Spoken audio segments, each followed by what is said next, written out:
Lashanta for My 600-Pound Life, Season 7, Episode 16 that premiered in 2019. As of filming, she is 39 years old, she has 4 children, and she is living with her boyfriend JT. She is currently bedbound, she cannot stand or even hardly move out of her bed, so JT is her full-time caregiver. She does help prepare the meals, he will bring them to her, and she cuts everything up and seasons everything, and then he actually cooks it. But aside from that, it's pretty much on JT and the children. Lashanta is one of 4 children, and she says that growing up, everything was pretty good until around the age of 7 years old when her father cheated on her mother, and then they became very cold and distant to each other, and then also her father became very distant to her. And a few years later, he would end up leaving as the mom kicked him to the curb.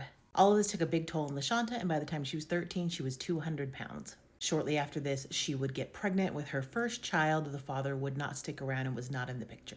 When she had her first child at 14, she dropped out of school. She got a job at a fast food restaurant, and having access to the fast food, she was able to gain weight even quicker.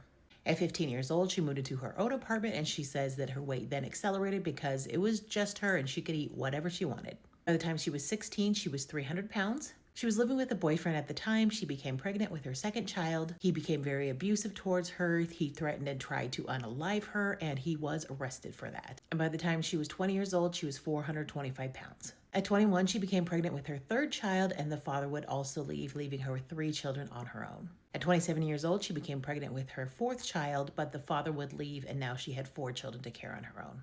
And by the time she was 35 years old, she was over 600 pounds. About 2 years ago, she had to go to a hospital, and that's where she met her now boyfriend JT while she was in the hospital. And JT says that he prefers bigger women because they are nicer and they are just more cuddlier. Lashanta's mom is not very supportive of her, so she really only has JT and her kids, as her mom really gets on her about her weight. Lashanta is really fearful that she is going to pass soon and going to leave all of her children without a mother, so she is seeking the help of Dr. Now. It is officially month 1. Lashanta needs to get down to Houston, Texas. It's over a 6-hour drive, and so they call the paramedics over to basically help move her from the house into the car so that her and neighbor can drive down there. She gets to the hospital, Dr. Now is there, they run some tests, and everything seems to look good. He gives her the diet plan, the exercise plan, everything like that, and lays out that she needs to lose 50 pounds in the next month. Lashanta is only 5 foot 2 inches tall, and she is 662 pounds as her starting weight. And Dr. Now says, we need to get the weight off of you. We need to get you mobile. That's a big thing because you could develop blood clots and they could become very serious very quickly. So he's like, here's some extra exercises, but I need you to do them, and you're going to have to work out for like 2 hours a day. Back at home, Lashanta's saying she's doing some of the exercises, but she can't do all of them because she is still immobile. And that while she's only eating grilled chicken, she's still going to make the fried chicken for her family because they shouldn't suffer just so that she can lose weight. And she says that she does sometimes sneak some of the fried chicken. Her boyfriend JT is a little bit concerned that she's losing too much weight and not sure how he feels about that. In month 2, we find out exactly how JT feels about that because he has broken up with her because he says that I'm not attracted to you anymore and I'm going to be even less attracted to you the more weight you lose. And this really hurts Lashanta's feelings, and she has now started to sneak some of the food she's not supposed to be eating. In month 3, she calls up Dr. Now. She has missed one of her appointments, and she tells Dr. Now that my boyfriend and I broke up, so I don't know how I'm going to get there. And Dr. Now's like, we'll figure that out, but what I want you to do is that for every month I don't see you, I'm adding 50 pounds. So if I see you next month, you need to have lost the 50 pounds from this month and the months I haven't seen you. If it's 6 months, 50 pounds for every month I don't see you. He basically tells her, stop with the excuses. You know the goal, you have the plan, you need to stick to it.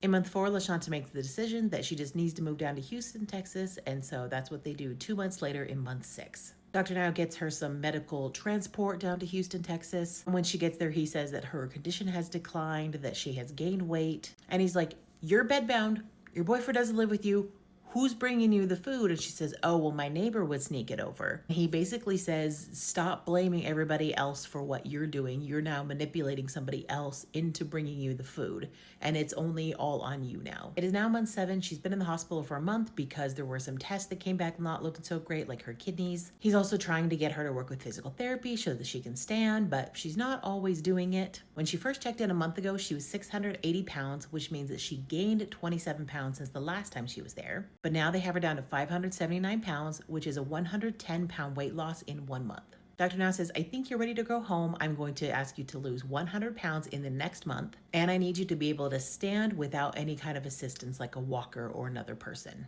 She says the hospital food was way too restrictive. She's happy to be home. She does meet with a therapist, which was recommended by Dr. Now.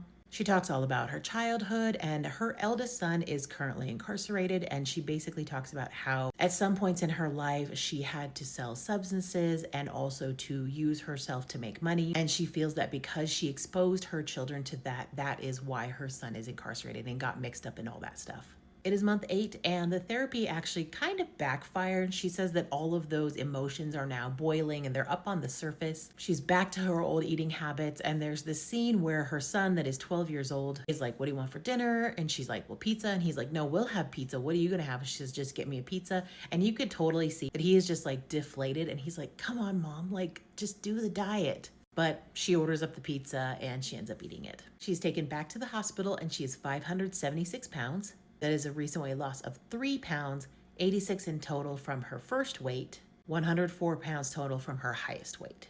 And Dr. Now is basically like, "You're out of chances, you're out of opportunities. Why did you even come to the hospital if you didn't lose weight? Like, to show me what?" She's just begging for another chance. "Please, can I have another chance? I'll show you that I'll do it." And she keeps saying, "Well, I'm on the diet." And he's like, "I don't know what diet you've been on, but it's certainly not mine." And she just keeps saying, "You watch, you just watch. I'm going to do it." And he's like, "Okay." In month 10, she says she's really taking the diet seriously and the exercise program and everything like that. She has a call with her eldest son in prison, and she tells him basically, "I'm so sorry for everything I did. I feel like this is my fault. I feel like I put you there." And he's like, "Mom, this is not your fault. I forgive you." And that all really makes her feel better, that she can kind of get that off her chest. It is month 12. She's 529 pounds. That is a recent weight loss of 47 pounds, 151 from her highest. Dr. Now says, "It's not as much as I wanted, but you're really close and you're finally showing me that you're serious. So I'm going to approve you for weight loss surgery, but you need to come into the hospital. We're going to get as much weight as we can off of you. And also we need you walking." She is super excited, and that is where we leave off with her first episode. Let's move on to her Where Are They Now episode. This was season 8, episode 2 that premiered in 2022. It has been a full year that she's on her journey, so year 1, month 1. She's been complaining of stomach pain, so they do an endoscopy. They look, he's like, "You have a hiatal hernia, but that's not causing your pain." She is 521 pounds, which is only a weight loss of 8 pounds, 159 in total. And he says that on the controlled diet, you could have lost over 50 pounds by now. And he says, "I think your stomach hurts because you're eating our food and then your family is sneaking you in so much food and you're eating it so quickly. That is why your stomach hurts." And he basically says, again, "You're off the program and you have lost all credibility." And he says, "The only way that I will take you back is if you lose 50 pounds and you walk into my clinic and stand on that scale by yourself." This month 3, physical therapy is coming to her house. They are working on her exercising and she's trying really hard to stand. It is month 4. She says the past month hasn't been that great, but she's still really working on it. Physical therapy comes over. They're trying to get her to stand, and so they're trying some new techniques. One of her sons is there. I think he's like 19. And they try a couple times, and finally she's able to stand for just a few seconds. She's saying how bad her knees hurt, but she's able to get up and stand with the assistance of the physical therapist, her son, and a walker. And it's really cute because like the son is, "Yeah, go Mom, go." He's just cheering her on. In month 5, she's supposed to have an appointment with Dr. Now. However, the physical therapist is trying to get her up and into the wheelchair so they can go to the appointment. But when she goes and puts her weight on it, basically the whole back of it rips and she almost falls. And so she has to cancel her appointment. It is month 6 and she has to relocate to a new apartment because basically one day she's sitting there and this car just comes into her apartment, barrels through the window. And so the apartment complex is moving her to a new place. And so she needs help getting to the new apartment. She calls up 911 because she doesn't have medical transport. The firefighters come with the truck and everything. And the guy, like, it really lays into her and basically says that, like, "You're taking up resources from people that have a true emergency. Lose weight. We're not a moving company." But they get her to her new apartment and everything's great. Month 8, she says she's doing okay, but they still have to order out a lot just because they're so busy and there's a lot going on. Month 9, she misses another appointment with Dr. Now, but they have a phone call and he basically says, like, "I know you're not losing weight because that's why you're not coming in." She tells him all the things that happen and he says, "That's not going to stop you from losing weight, so don't bother coming into my clinic unless you've lost weight." In month 10, she arrives via ambulance to the hospital to see Dr. Now. She is 602 pounds, which is a recent weight gain of 81 pounds. She is down 78 from her highest weight. And it's kind of the same. She says, "Give me one more chance, give me one more chance. I promise I'm going to do it. It's all because of my knees." He says, "We have done stuff to your knees. There is nothing wrong with them. We're going to run a couple of tests, make sure you're okay, but I'm going to discharge you. You will be leaving here." And he essentially says, Don't call me unless you've lost weight. So what has she been up to since she was on the show? In the very end of her Where Are They Now episode in month 10, she is wearing a mask, and so is all of the hospital staff, which leads me to believe this was probably like March, April of 2020. And that's also why we didn't continue with her journey to month 11 and 12, because production would have been shut down at that time for a year for COVID. In 2019, she did start a new Facebook page, which is her like new beginnings page. She said she's here to share her journey with everybody, and she thanked everybody for all of the support and all of that. She's on Instagram, she's on Facebook, she's on TikTok, she's on YouTube. You can find her everywhere. And she actually has a pretty good following. I think on Instagram it's like 247 or something thousand people. And she mostly uses the same username, but most of her platform is like a super close-up of her singing these jingles. It does say that you can DM her and send her like a Cash App, and she will make a custom one for you. And she shares some of them. She'll share them for Father's Day and other random holidays. And then she'll also share like other ones that she made for people. And so that's most of what her page is. Somebody did share this pricing sheet from last year if you are interested to get a jingle from her. But other than that, she has not shared anything that I could find about her actual journey, her weight, how she's doing, how any of her kids are doing, anything like that. I also didn't dig super close into them. Some of them are minors, and also it's not their show, it's not their journey. But I just really hope that all of her children are really doing well. I hope that she is doing well, and I hope that she continues to brighten our day with her little jingles.